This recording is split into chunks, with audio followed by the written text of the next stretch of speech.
cybersécurité. Merci d'être avec nous. Quand on dit c'est l'autre guerre, non, c'est la guerre de la Russie. On pense toujours aux militaires, mais on peut porter des coups fatals à un ennemi grâce au cyber et en touchant son système économique.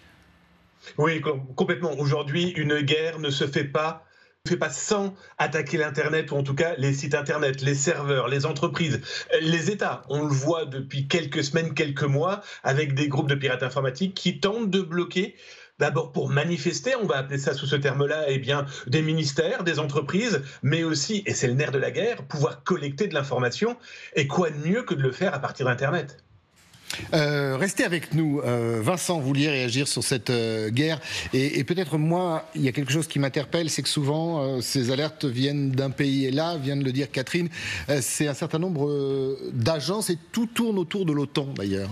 Oui, mais d'ailleurs, ça s'inscrit dans une séquence qui est assez instructive. Hier, le ministre polonais du numérique a annoncé le démantèlement d'un groupe de pirates russes et biélorusses qui tentaient, via des chantages individuels et institutionnels, je le cite, d'avoir accès à des gouvernements locaux, des entreprises publiques liées à la sécurité. Plus intéressant encore, jeudi dernier, l'Estonie, qui est en première ligne, pour des raisons géographiques et historiques évidentes, a accusé le GRU, donc le renseignement militaire russe, via cette fameuse unité 29155, d'avoir mené des cyberattaques en Ukraine contre les pays de l'OTAN et en Union européenne, et ce depuis 2020.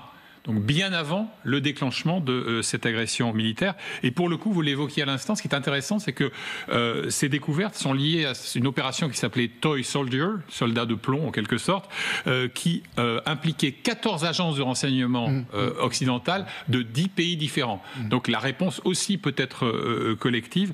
Tout dernier point sur cette fameuse unité dirigée longtemps par un général russe, Andrei Averianov, qui était à la fois impliqué dans des tentatives de liquidation de dissidents ou d'espions retournés, Skripal par exemple, impliqué dans une tentative de coup d'État au Monténégro, on a un peu oublié, et impliqué aussi dans la reprise en main des actifs de Wagner en Afrique. Daniel Bancal, le fait une officine, pas du tout, que des services secrets et de la pire espèce d'un pays comme la Russie dirigent, centralisent, gèrent ces cyberattaques, ça donne une autre dimension à cette guerre que nous livre Vladimir Poutine ?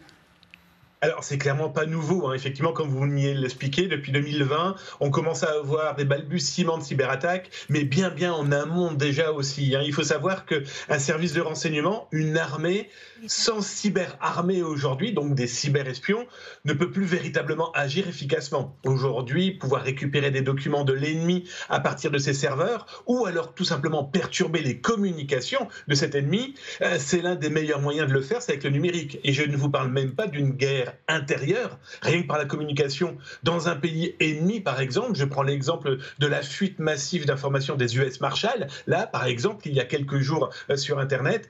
Voilà, cette communication, cette guerre de la communication et des réseaux fait véritablement partie du râtelier d'armes que doit posséder une armée. À première vue, les Russes en ont une assez importante. Merci beaucoup Damien Bancal d'avoir été avec nous, c'est un plaisir. Invitation faite également sur le plateau de ce 12-15.